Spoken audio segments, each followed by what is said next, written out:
सर्वदलीय शोक सभा में विधायक अजय कुमार ने कहा, आज के दौर के सबसे बड़े नेता थे सीताराम येचुरी। कॉमरेड सीताराम येचुरी के सपने को साकार करने की जरूरत। पूर्व सांसद सुरेंद्र प्रसाद। नमस्कार, मैं राजीव कुमार झा, आप देख रहे हैं न्यूज मिशन इंडिया। भारत की कम्युनिस्ट पार्टी मार्क्सवादी मधुबनी जिला कमेटी द्वारा सूरज नारायण सिंह देवनारायण गुड़मेहता +2 विद्यालय के सभा कक्ष में आयोजित कॉमरेड सीताराम येचुरी के निधन पर सर्वदलीय श्रद्धांजलि संकल्प सभा का आयोजन किया गया। सभा का अध्यक्षता सीपीएम जिला सचिव मनोज कुमार यादव ने किया, जबकि मंच संचालन दिलीप कुमार झा ने किया। श्रद्धांजलि सभा को संबोधित करते हुए विभूतिपुर के विधायक सह सीपीएम विधायक दल के नेता अजय कुमार ने कहा कि कॉमरेड सीताराम येचुरी जी का जीवन बहुत ही संघर्षशील रहा। कॉमरेड येचुरी के जीवन पर प्रकाश डालते हुए उन्होंने कहा कि उनका जन्म एक ब्राह्मण परिवार तमिलनाडु में 12 अगस्त 1952 को हुआ था। उनकी प्राथमिक शिक्षा हैदराबाद में हुआ। फिर जब तेलंगाना आंदोलन शुरू हुआ तो प्रेसिडेंट स्कूल से सीबीएसई में भारत में प्रथम स्थान लाए। सेंट स्टीफेन कॉलेज से स्नातक और जवाहरलाल नेहरू विश्वविद्यालय से एमए किए। फिर भारत का छात्र फेडरेशन एसएफआई का लगातार 3 बार अध्यक्ष बने और पीएचडी में दाखिला लिए और इमरजेंसी आंदोलन में भूमिगत हुए, फिर जेल गए। उसके बाद भारत की कम्युनिस्ट पार्टी मार्क्सवादी के पोलित ब्यूरो के सदस्य बने और राष्ट्रीय महासचिव तक का सफर तय किए। येचुरी जी मार्क्सवादी चिंतक, लेखक, साहित्यकार, प्रख्यात अर्थशास्त्री, धर्मनिरपेक्ष एकता के प्रतीक, सर्वश्रेष्ठ सांसद के साथ निपुण वक्ता भी थे। वे दुनिया के कई भाषाओं के ज्ञाता भी रहे। वह विदेश में भी बड़े बड़े मंच से लोगों को विद्वता का एहसास कराए और अंतर्राष्ट्रीय स्तर के नेता रहे। वह जन जन के नेता थे और उच्च कोटि के शिक्षक के तौर पर भी कार्य किए। पत्रकारों के सवालों को बहुत ही सरलता और बेहिचक जवाब देते रहे। आज हम लोगों के बीच नहीं रहे, लेकिन उनके दिखाए रास्ते पर चलने कि हम लोगों को संकल्प लेने की ज़रूरत है।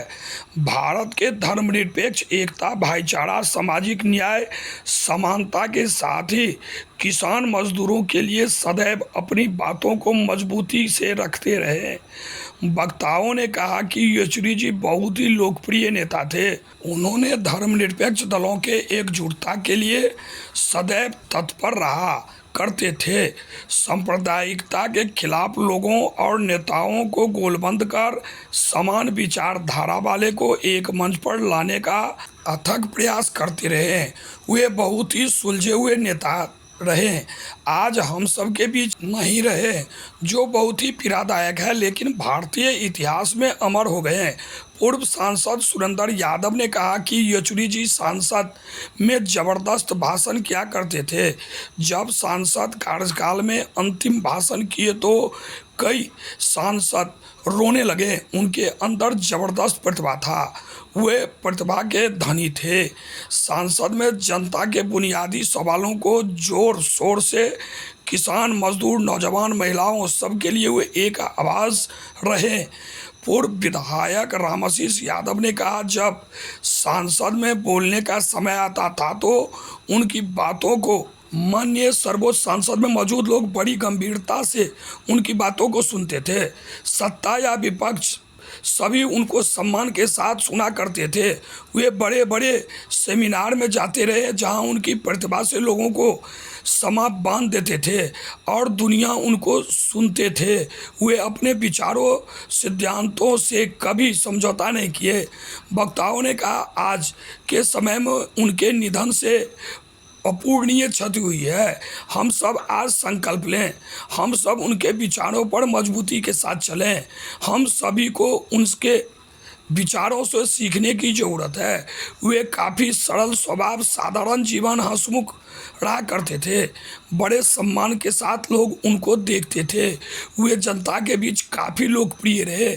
सभा को राजकुमार यादव, माले के जिला सचिव ध्रुव नारायण कर्ण, सीपीआई के मोतीलाल शर्मा, विजयनाथ मिश्र, श्री नारायण महतो, कांग्रेस के पूर्व अध्यक्ष शीतलाम बरजा, अवधेश कुमार, गणपत झा, आनंद मोहन चौधरी, विजयनाथ मिश्र, अजीत यादव, विजय यादव, प्रेमकांत दास, शशिभूषण प्रसाद, रामजी यादव, जय जयराम यादव, बुद्धू प्रकाश, राजेंद्र यादव, ईश्वर गुड़ मेहता, रुचि कुमारी, श्यामलाल यादव सहित कई नेताओं ने संबोधित किया।